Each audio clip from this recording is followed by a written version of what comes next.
Girls, next let us move on to journal proper. Journal proper we call it as a residuary book. Why we are calling it as a residuary book? Which is not entered in the cash book or passbook and also purchase returns book. Purchase return book, purchases book and sales return book, which is not written in those particular books. All these entry will be entered in a journal proper. So we call it as a general journal. So what are all the entries will come under the journal proper?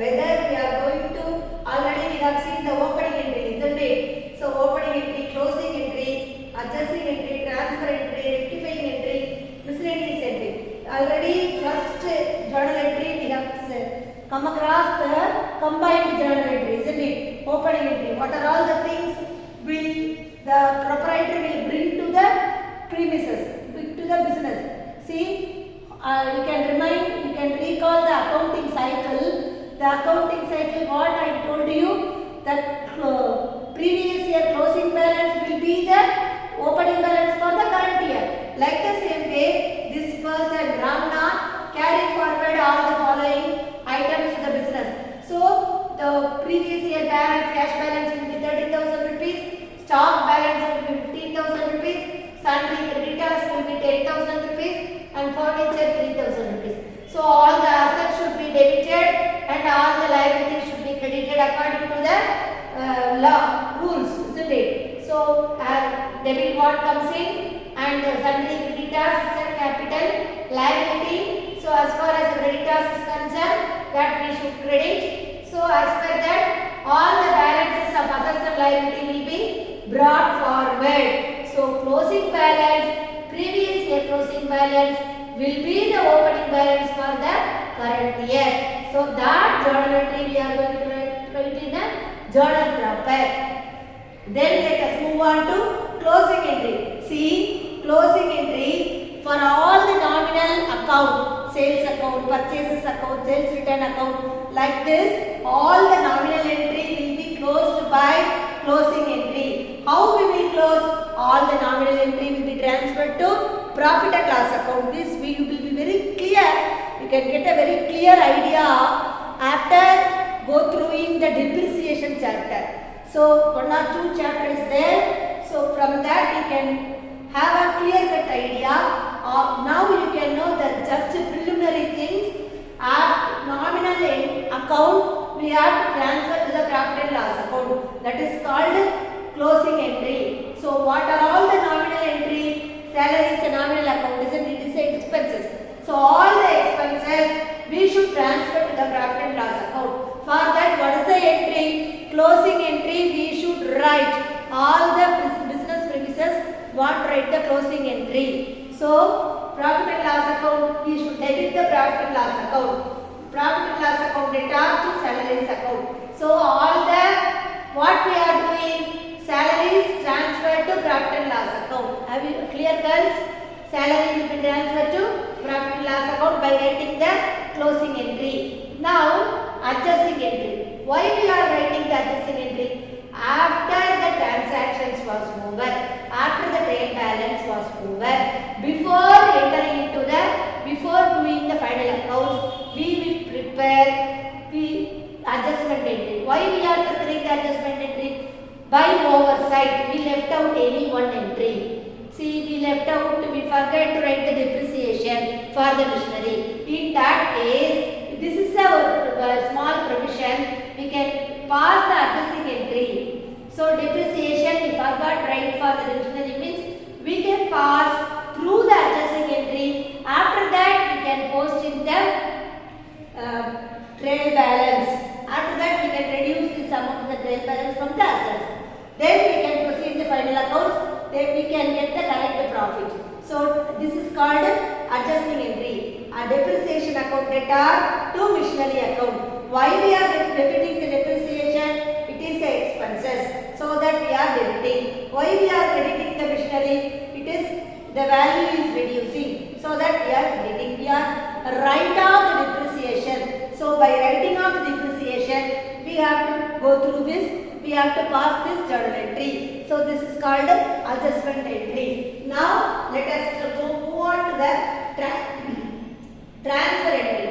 Transfer from one account to another account. So all the net profit will be transferred to capital account. Like this only we have to transfer. So profit and loss account data 5,000 to capital account. All the net profit will be transferred to capital account. Why we are doing like this? Or why we are writing the transfer entry? The transfer entries are passed. We have to pass the journal transfer entry in the journal proper for transferring an item entered in one account to another account. So we are transferring all the net profit transfer to which account? Capital account we are transferring. For that we are passing the transferring entry. Then let us move on to rectifying entry. Rectifying entry means rectification entry which is committed any mistake. If we have committed any mistake means by passing the rectifying entry we can change the mistake. We can rectify the mistake by oversight, by any error. The accountant also a human being. He is also come across in so many hurdles. If there is any problem at home, accountant go, where will be the effect? Here he can commit any mistake. By like this, if he commit any mistake, this is a possibility of pass the rectifying entry. See the I will say journal entry. See purchases of furniture by a stationery dealer for ₹10,000 was debited to purchases account. Pass rectifying entry. Purchases of furniture for a stationery dealer, isn't it? Furniture we have purchased for a stationery dealer. We are a stationery dealer. Furniture we have purchased. Then what we have to write? The goods alone. That is a goods for us, isn't it? So instead of that, that is the asset for us, isn't it? So purchase of furniture by a stationery dealer for ₹10,000 was debited. See, he considered asset purchase as a goods purchase. It is not a goods for him. He is dealing with some other goods. So he purchased furniture. So if he is dealing with furniture means as far as he is concerned that is a goods. But he is dealing with some other business. For example, you can take he is dealing with rice business. He purchased furniture means that is an asset for him. So the accountant considered this as a goods so that he debited purchases. Wrongly he debited purchases. So purchases account data to furniture he has written. Actually what want to come? Furniture is an asset for him. So debit what comes in as per the real account rule? Debit what comes in. So as per the rule we have given the correct debit. Wrong debit here the accountant has given. Wrongly what he made the entry? Wrong entry. Purchases account data to furniture he has written. For purchases account, accountant wrongly debited. For that here we have given the corresponding credit so that the mistake will be nullified. The mistake will be rectified. So wrong debit to purchases account was rectified. This is how we have to pass the rectification entry. Now let us move on. See, these are all the few examples which is given in your book. Still more things want to learn. That is, what are all the miscellaneous entries want to pass in the journal proper, so that this book is called as a residuary book. What we will call residuary book. So which contains record of transaction which do not find a place in the subsidiary book, such as cash book, purchase book, sales return book, then purchase book, purchase return book, bills receivable book. These are all the books which we did not enter these transactions. Remaining transactions, what are all the transactions we left out? That remaining transaction will be entered in this journal proper. Now let us know about miscellaneous entries. What are all the miscellaneous entry? If you purchase any credit asset, credit purchase of asset or credit sales of asset, all these entry will be entered in the journal proper. And if we are giving, already we have seen any endorsement, renewal, disorder of bill of exchange, all these entry will become under where? Journal proper. And all the adjustment entry like interest on capital, any bad debts and any reserve want to provide, all these things will entry will be in the, we have to do all the adjustment entry in the journal proper. If we go to the real working environment, we can learn more about this. Then goods, we can take for goods withdrawn for personal use, we have seen in the journal. So what is mean by that? He is drawing the goods. See, three types we have seen, whether the proprietor is withdrawing goods, whether the proprietor is withdrawing cash, whether the proprietor is withdrawing the bank money from the bank, what should be debited? Drawings account should be debited. And goods means we have the credit purchases. If we received cash from bank means we have to credit cash. If he received cash from the business premises means we have to credit cash. So already I have given the explanation about this. Goods, proprietor can withdraw the amount.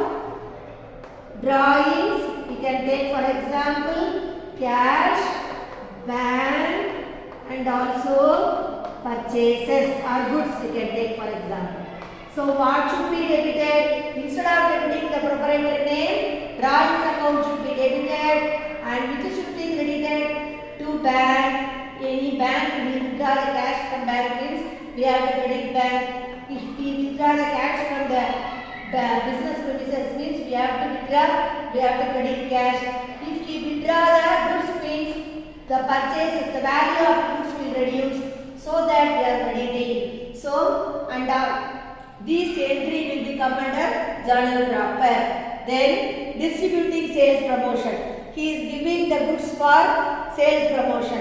Already we have seen like the same entry, journal entry. What is the entry? Sales promotion is the expenses, isn't it? So sales promotion accounted are to purchases account. Then loss by fire, any loss by fire or any loss by theft, any goods spoilage, all the entry will come under journal proper. These are all called miscellaneous entries. These are all called miscellaneous entry. This is all about journal proper.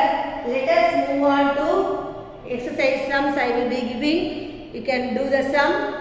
Next let us see about, this is a preliminary chapter. Based on this chapter you come across what are all the cash transaction, which book want to use. For sales book means what we have to use. Then purchase book means we have to enter only credit purchase. Next subsidiary book 2 we are going to learn about cash book, then double column cash book, single column cash book, triple column cash book. So you must be well versed in that subsidiary 2, then only you can proceed for bank reconciliation statement. Here each and every topic is interlinked and interconnected. So by not go through it, if you are not well versed in the previous chapter, it is too hard for you to move on to the new chapter. So go through the video girls. Thank you.